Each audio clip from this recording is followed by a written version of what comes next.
আজি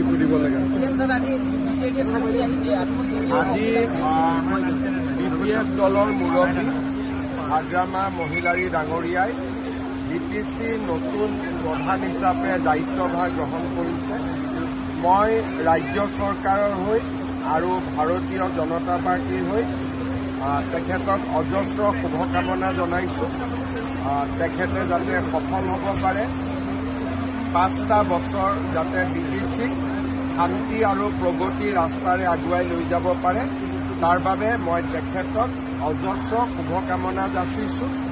ৰাজ্য চৰকাৰৰ পৰা বিটিচিৰ প্ৰশাসনে যাতে বিটিচিৰ ৰাইজৰ বাবে কাম কৰিব পাৰে, ৰাজ্য চৰকাৰৰ ফালৰ পৰা আমি সম্পূৰ্ণ সহায় আৰু সহযোগিতা আগবঢ়াম। Today, Sri Hagrama Mohilary has taken oath as new Chief of Bodoland Territorial Council.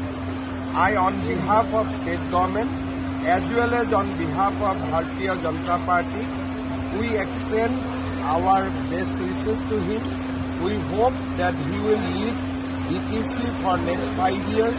He will ensure peace and stability, and he will also accelerate the path of progress.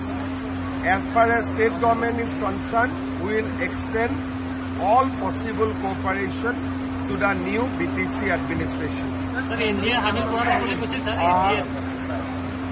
আপোনালোকে জানে যে বিপিএফ দলে ইতিমধ্যে এটা প্ৰস্তাৱ গ্ৰহণ কৰিছে। আজি বিটিচিৰ শপত গ্ৰহণ অনুষ্ঠান, সেইবাবে আজি আমি ৰাজনৈতিক কথা বতৰা পতা নাই, কিন্তু অহা দিনবিলাকত ডেফিনেটলি আমি ৰাজনৈতিক কথা বতৰা পাতিম। আৰু মই নাভাবোঁ যে বিপিএফ আৰু বিজেপি দলৰ মাজত সহযোগিতাৰ অভাৱ থাকিব। আমি বিজেপি দলৰ ফালৰ পৰা বিটিচি যাতে সফল হয়, হাগ্ৰামা মহিলাৰী সফল হয়, আমি সম্পূৰ্ণ সহায় আৰু সহযোগিতা অৰুণোদয় এতিয়া আমাৰ বিটিচিৰ নতুন প্ৰশাসনৰ লগত আলোচনা কৰি তেওঁলোকৰ লগত আলোচনা কৰি আমি দিব লাগিব, কাৰণ তেওঁলোকে আজি মাত্ৰ দায়িত্ব পাইছে। গতিকে অহাকালিৰ ভিতৰতো তেওঁলোকে লিষ্ট এখন বনাই দিব নোৱাৰে। গতিকে বিটিচিৰ 6 লাখ লোকে অৰুণোদয় পাব। আগত যি তালিকা আমি বনাইছিলোঁ, ডেফিনেটলি নতুন বিটিচিয়ে তাত অলপমান বিবেচনাও কৰিব। সেইবাবে অৰুণোদয় হওক, মহিলা উদ্যমিতাই হওক, ৰাজ্য চৰকাৰৰ আঁচনিসমূহ আমি বিটিচিৰ লগত আলোচনা কৰি ৰূপায়ণ কৰিম। 2-3 দিন তেওঁ দায়িত্ব লৈ লওক। অহা সপ্তাহত আমি এই বিষয়ে আলোচনা কৰিম। বিটিচিৰ লেণ্ড ছাবজেক্ট বিটিচিৰ ওপৰত আছে। বিটিচিৰ ভিতৰত ৰাজ্য চৰকাৰে এভিকশ্যন চলোৱাই হওক বা মাটিৰ পট্টা দিয়াই হওক, এই দুয়োটাত আমি কাৰিকৰী সহযোগিতাক বাদ দি আমি আন কাম নকৰোঁ। এই ক্ষেত্ৰত সিদ্ধান্ত বিটিচিয়ে ল'ব লাগিব, ৰাজ্য চৰকাৰৰ ইয়াত কোনো ভূমিকা নাই। 16টা বিভাগ ডিচিসকলক কেইটামান বিভাগ চাব দিয়া হৈছিল। যোৱাকালি আমি ডিচিসকলক আমি অলৰেডি অৰ্ডাৰ দিছোঁ যে এতিয়াৰ পৰা ডিচিসকলে বিটিচিৰ কাম কাজ নাচায়।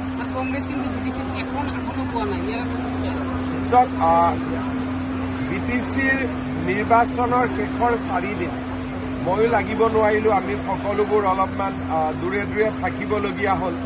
গতিকে নিৰ্বাচনৰ শেষৰ কেইদিনৰ পৰ্যালোচনা মই এতিয়ালৈকে কৰিব পৰা নাই, কাৰণ অসমত জুবিন গাৰ্গৰ ঘটনাটোক লৈ ইমান এটা পৰিৱেশ সৃষ্টি হ'ল যে মই এতিয়াও বহি পেলাই কাৰো লগত কথাও পাতিব সময় পোৱা নাই। গতিকে আজি এটা ভাল দিন, লাহে লাহে ইলেকশ্যনৰ বিষয়ে বা আন বিষয়ে আলোচনা কৰি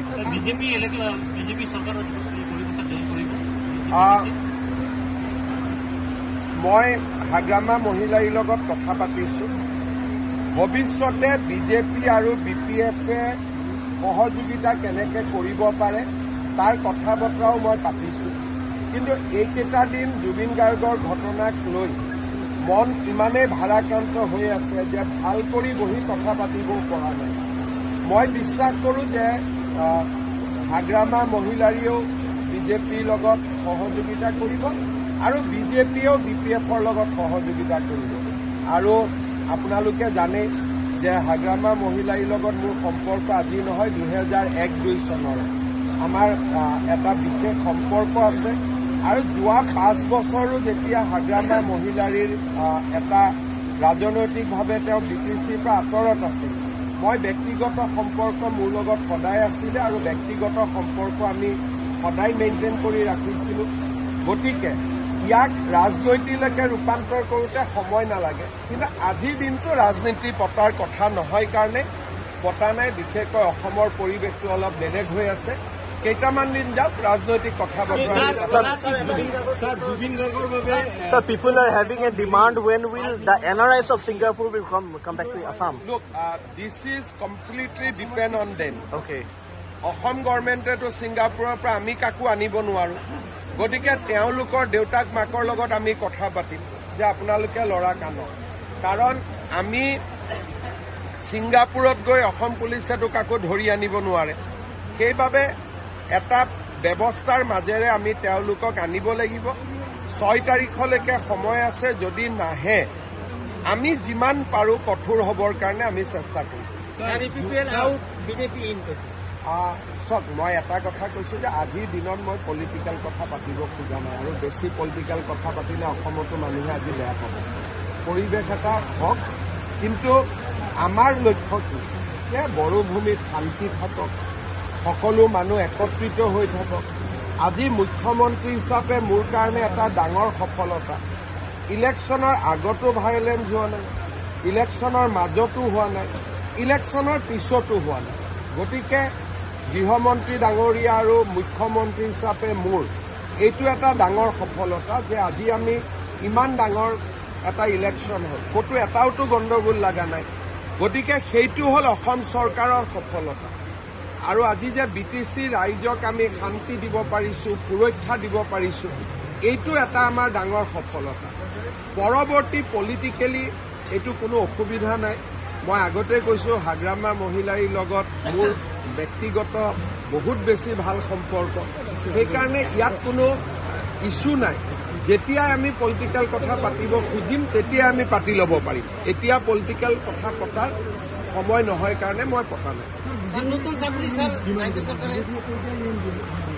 চক মই এইটো কথাই বুজি পাওঁ যে আজিৰ মুহূৰ্তত EM বা MCLA এই কথা পতাৰ বৰ্তমান সময় নহয় কিন্তু এইটো নহয় যে আমি পলিটিকেল কথা নাপাতো কাৰণ 26ৰ বিধানসভা নিৰ্বাচনত BPFৰ এটা গুৰুত্বপূৰ্ণ ভূমিকা থাকিব গতিকে পলিটিকেল কথা মই পাতিবই লাগিব যোৱা 4-5 দিনত BTC ৰিজাল্টৰ পিছত হাগ্ৰামা মহিলাৰ ডাঙৰীয়াৰ লগত মই কথাও পাতিছোঁ ফোনতো পাতিছোঁ নিজেও লগ পাইছোঁ কিন্তু অসমৰ পৰিৱেশটোৰ কাৰণে মই পলিটিকেল কথা পতা নাই আমাৰ নৱেম্বৰত বহুত কেইটা পোষ্ট ওলাব যিসকল আগতে আমাৰ EM আছিলে তেওঁসকলৰ ষ্টেটাছ হেৰি কৰা বুলি কৈছে আপোনাৰ আগে পিছে আপোনাৰ চিকিউৰিটি আছিলে এছকুট আছিলে সেইসকল উঠাই নিয়া হৈছে আমাৰ কথাটো এনেকুৱা মইতো ভাবোঁ মোৰো চিকিউৰিটিবোৰ উঠাই দিব লাগে এতিয়া জুবিন গাৰ্গৰ ঘটনাৰ সময়ত দেখিলে মানুহে VIP কিমান বেয়া পায় সেইকাৰণে VIPটো থাকিবই নালাগে মইতো বিচাৰোঁ মোৰ পৰাও এইবোৰ উঠাই লৈ যাওঁ এতিয়া উপায় নহ'লে আমিতো কাৰোবাক নিৰাপত্তা দিব লাগে কিন্তু মইতো নিজে বিচাৰোঁ যে মোৰ মন্ত্ৰী MLA কাৰো লগত চিকিউৰিটি থাকিব নালাগে আমি কিমানৰ PSU উঠাই দিছোঁ আটাইতকৈ ক'ব গ'লে আমাৰ দিনতে 4,000 PSUৰ পৰা আমি 600লৈকে নমাই দিছোঁ আৰু সেই পুলিচবিলাকে এতিয়া ৰাস্তাত ডিউটি কৰে 125th এমেণ্ডমেণ্ট মতে তাৰ ইলেকশ্যন হ'ব লাগিব কিন্তু এমেণ্ডমেণ্টটো এতিয়াও পাছ হোৱা নাই যেতিয়াই পাছ হ'ব তেতিয়াই অসমত যেনেকৈ পঞ্চায়তৰ ইলেকশ্যন হয় VCDCৰো ইলেকশ্যন হ'ব লাগিব কিন্তু সংসদত পাছ হোৱাৰ পিছত আগত নহয় গতিকে বৰ্তমান আগত যেনেকৈ আছিল তেনেকৈ থাকিব কিন্তু যেতিয়া ইলেকশ্যন হৈ সংবিধান সংশোধনী পাছ হ'ব তেতিয়া ডেফিনেটলি ইলেকশ্যন হ'ব লাগিব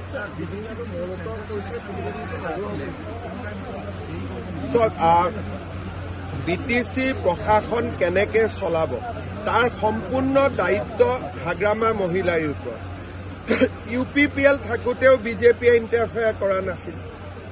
কেতিয়াবা মিটিঙত মাতে আমি আহোঁ আৰু ঠিক সেইধৰণে BPFেও যেতিয়া BTC চলাব ৰাজ্য চৰকাৰে ইণ্টাৰফেয়াৰ নকৰে। আমি আগতেও কৰা নাই, এতিয়াও আমি নকৰোঁ, কাৰণ আমি বিচাৰোঁ যে BTCখন ছাকচেছ হয়। তেওঁলোকে কৰিব পাৰে, চৰকাৰৰ যি অনুমোদন লাগে অসম চৰকাৰৰ BTCৰ কৰ্মচাৰীৰ দৰমহা অসম চৰকাৰে দিয়ে। সেইকাৰণে অসম চৰকাৰে যেতিয়াই তেওঁলোকে বিচাৰিব ইমানটা পোষ্ট খালী আছে, ইমানটা আমি এডভাৰটাইজ দিব খোজো, আমি দি দিম, আমাৰ কোনো অসুবিধা নাই। মোৰ মতেদি তদন্ত প্ৰক্ৰিয়াটো খুব ভাল দিশেৰে আগবাঢ়িছে আৰু ৰাইজেও ভাল পাইছে যে আমি কাকো ক্ষমা কৰা নাই। যোনে ঘটনাৰ লগত জড়িত তাকে আমি গ্ৰেপ্তাৰ কৰিছোঁ, কাকো আমি VIP ট্ৰিটমেণ্ট দিয়া নাই, সকলোকে আমি সমানে জেৰা কৰিছোঁ। গতিকে মই যিমান ৰাইজৰ লগত কথা পাতিছোঁ, ৰাইজ যথেষ্ট সন্তুষ্ট। অসম চৰকাৰে যি ধৰণে তদন্তৰ প্ৰক্ৰিয়াটো আগবঢ়াই লৈ গৈছে, কমপ্লিটলি হাগ্ৰামা মহিলাৰ ওপৰত আমি তেওঁ যেতিয়া চিঠি দিব তেতিয়া মই কৰি ল'ম। আমি কতোৱে ইণ্টাৰফেয়াৰ নকৰোঁ, আগতেও কৰা নাছিলোঁ, এতিয়াও নকৰোঁ। চব আজিৰ দিনটোত মই এটাই কথা কৈছোঁ যে মই ৰাজনৈতিক কথা বাৰ্তা এতিয়াও হাগ্ৰামা মহিলাৰ লগত পতা নাই। তেওঁলোকৰ মিটিঙত যিটো প্ৰস্তাৱ গ্ৰহণ কৰিছিল মোক কপিটো দিছে আজি, মই ৰাস্তাত যাওঁতেহে পঢ়ি যাম। আমি ৰাজহুৱা নকৰোঁ, কিন্তু আপুনি যদি চাব খোজে মই CID কৈ দিম, যোনে চাব খোজে চাই আহিব পাৰিব। লুৰিণজ্যোতি গগৈয়ে বিচাৰিছে চোৱাৰ কাৰণে, CIDয়ে তেওঁক মাতি আনি দেখুৱাই দিব। আমিতো ৰাজহুৱা কৰিব নোৱাৰোঁ, কিন্তু যাতে মানুহৰ মনত কোনো সন্দেহ নাথাকে, কোনোবাই যদি চাব খোজে CID অফিচত গ'লে আগতে IGPৰ সময় লৈ গৈ চাই আহিব পাৰিব, আমাৰ কোনো আপত্তি নাই। চেম লাইনত ৰাজহুৱা কৰি যদি মই প্ৰকাশ কৰি দিওঁ তেতিয়াহ'লে কোৰ্টৰ বিচাৰত সেইখনৰ কোনো ভেলু নাথাকে।